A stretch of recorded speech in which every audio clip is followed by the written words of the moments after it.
And while this is a comforting thought at times, it's challenging to say exactly how that happens, how exactly we can go about utilizing this information for our own benefit to actually achieve the things that we truly want.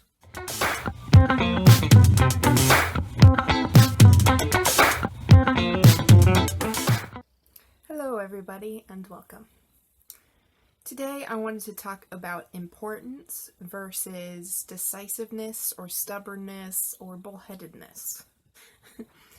And I'm sure that probably doesn't make much sense to you guys if this is kind of like the first video you've watched or anything, but essentially what I'm talking about is the difference between how we make decisions and how they can come and manifest things within our lives and whatnot. So, it's not exactly a straightforward concept, but it's one that I think is valid and important to discuss. So, we tend to have two ideas that are very common when it comes to like law of attraction or manifesting things in your life versus creating the future that you want, or your dedication to a particular project until it is realized, things like this. And ideas of this sort extend to all kinds of life. I mean, you can find bits of this information everywhere. People who don't believe in law of attraction believe in persistence and hard work, for example, which is kind of like a rose by another name, essentially, where it's all talking about how if you make a decision and follow through with it, it will eventually come into your reality. It will eventually manifest. It can't help it. It has to happen.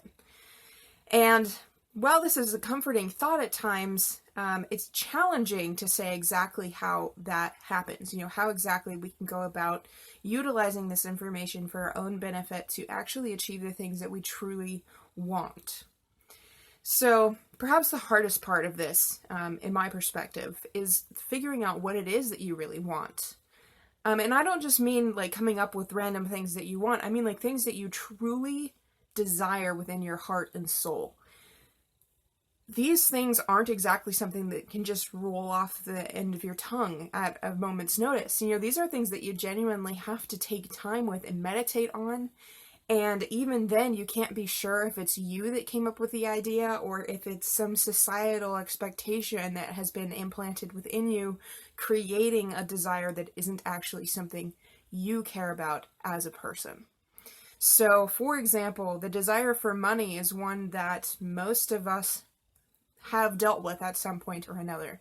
This need for money in order to survive is a pretty common one, and it leads us down all these paths of things that we desire. A lot of people go into the work they go into or become like criminals in the pursuit of finding money so that themselves and their family can survive.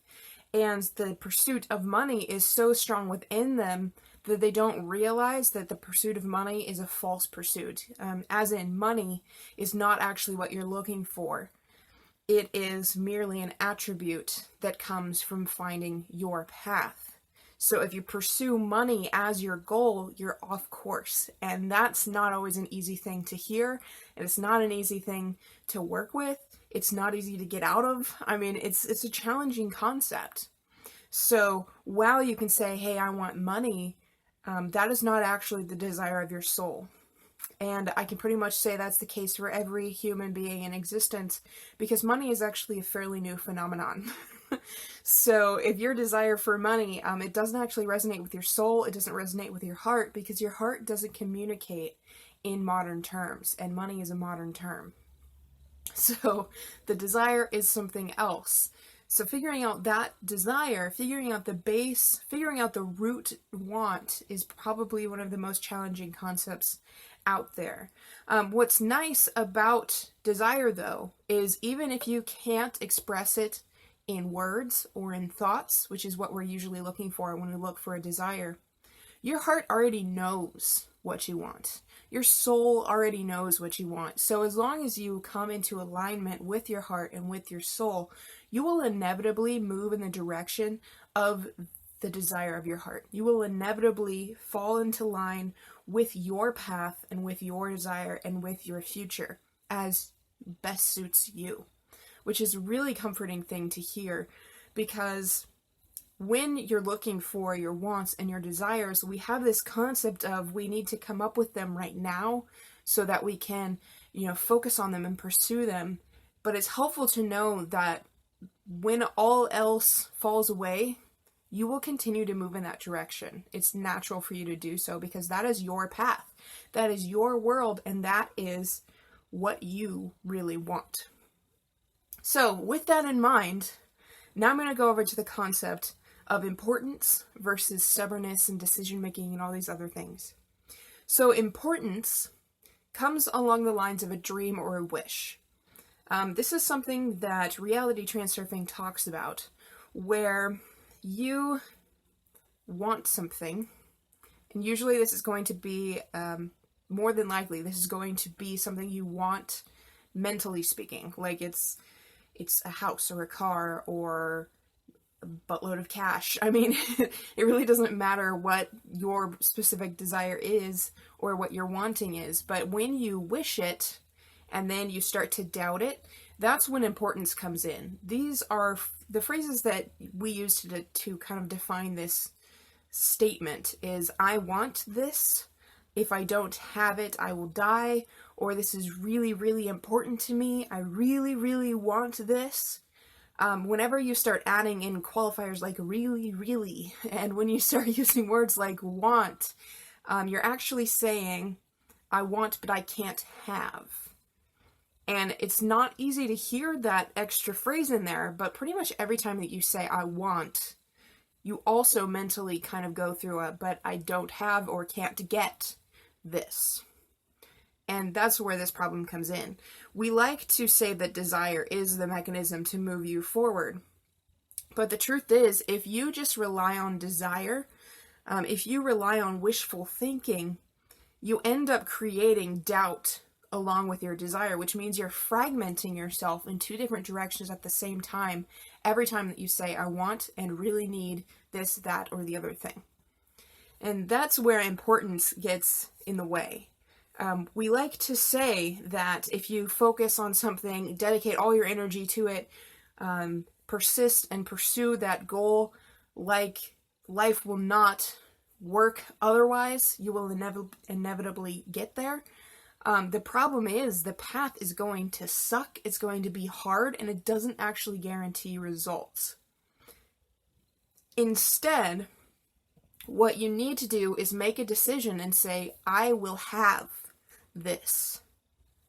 And when you make that subtle shift in verbiage, when you shift to I will have this rather than I want this, it comes with a sense of surety where you go, yes, I feel that, I connect with that, I resonate there, I can see it.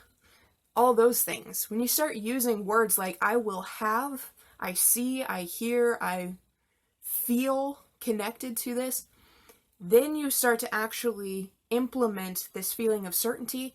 You start to utilize the knowing of your heart, the knowing of your right brain, all of these other things. You start to implement more of a feeling of certainty, more of a feeling of peace, and more of a feeling of connectedness, which is what will actually get you to that goal. In reality transurfing, this is referred to as intention. When you make a decision to have something, then you create intention within you, which essentially says, this is mine, and now I just need to wait for it to show up.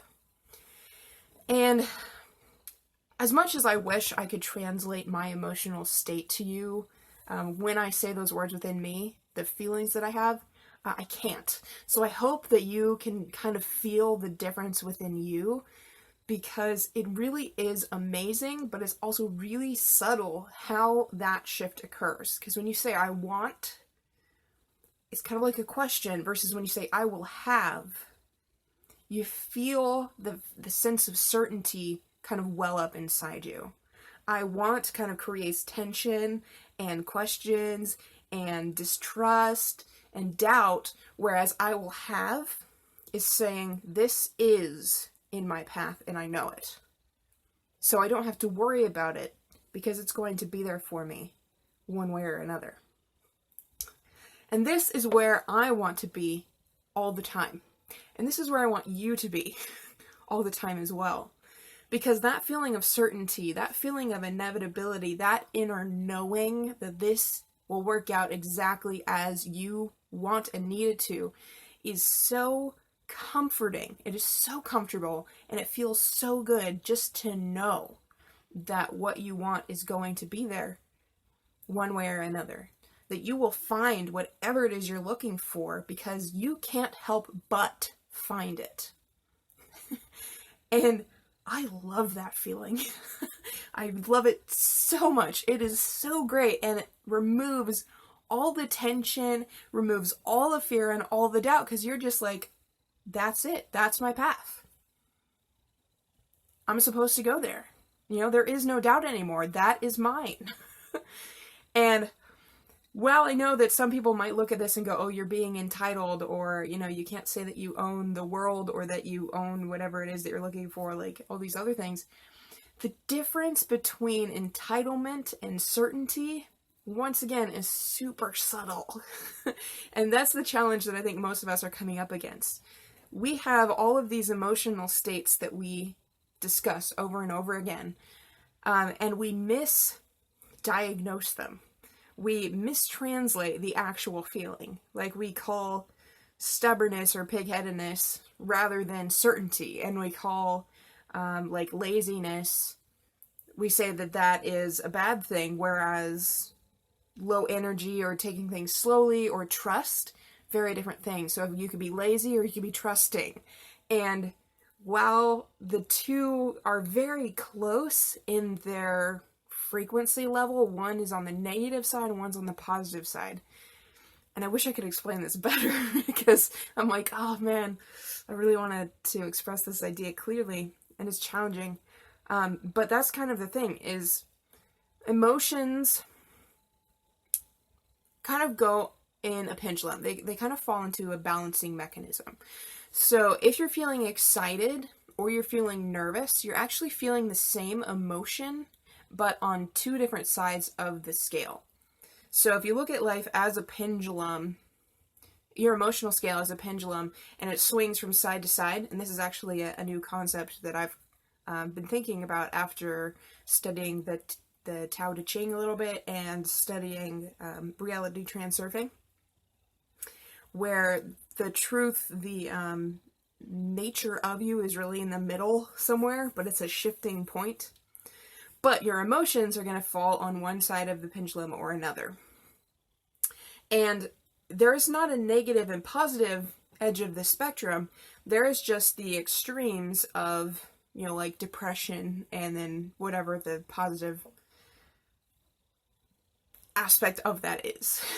You have depression on one side, and then you've got a more positive attribute of the same emotion level on the other side. So excitement and nervousness are a great one because they're the same emotion, they're the same heights on the pendulum, but they're negative and positive. So you're excited about something you're looking forward to, and you're nervous about something that you're dreading. That kind of thing. So same with laziness and trust. You have laziness, and then you have trust, and then you have, like frustration and lightness, or I don't know, what's the positive side of frustration? Whatever the case may be, you have the same energy on both sides. It's just the expression that differs. And I think that's what's cool about it. So when you start to feel the extreme emotions, you know that you're swinging really high. Versus when you come more into the center, you're getting to more of a place of peace, of love, of gratitude, of appreciation, and whatnot. So these are the emotions that you're really looking for because they're in the middle. They're not extreme emotions, so they're not going to cause you to swing to the other side of the pendulum and feel that as well. If you're feeling excited about an opportunity you've been given, and then it comes to the day of the actual event, and then you're going to switch over to nervousness because now you're afraid of what might go wrong. So if you never felt excited, you'd probably never feel nervous because you decrease the importance of the event so that you're closer to the middle. and you have a feeling of certainty that things will work out, so you no longer push the pendulum to one side or the other. You no longer cause the swinging motion. Instead, you're coming toward the middle, staying more centered, and not moving all that much. And I know that this is kind of an interesting and challenging concept probably for a lot of you guys. You more than likely haven't thought about emotions in this particular way before. I know that it's fairly new to me, so, I can't blame you. But that middle emotion, that peacefulness, that restfulness, this is kind of the basis of Stoicism, I believe, where they're talking about maintaining kind of a neutral emotion. But by neutral, it doesn't mean bad or unfeeling. It just means not pushing the pendulum, not causing drastic emotional shifts in either direction. Instead, you're merely happy, you're contented, you're peaceful, you're in line, and you're resonating. I mean, that's kind of what we're looking for. That's what I'm looking for anyway. And if you enjoy my work, that's probably what you're looking for as well. Excitement can be fun at times, but it doesn't feel anywhere near as good as peacefulness in my mind. So that's what I search for, is that middle ground, the balancing act, the point of balance. That's what I'm looking for. That's probably what you're looking for. And from what I understand, that's kind of the point of the Tao Te Ching as well, is that you're trying to find that place of balance. You're trying to come back into harmony, and you're trying to resonate with the innate nature within you. So the best thing that you can do if you're wanting to manifest something in your life is just to switch the particular word want with have. And that single shift in words can change your results drastically. I am not a big fan of trying to implement visualization techniques and using affirmations.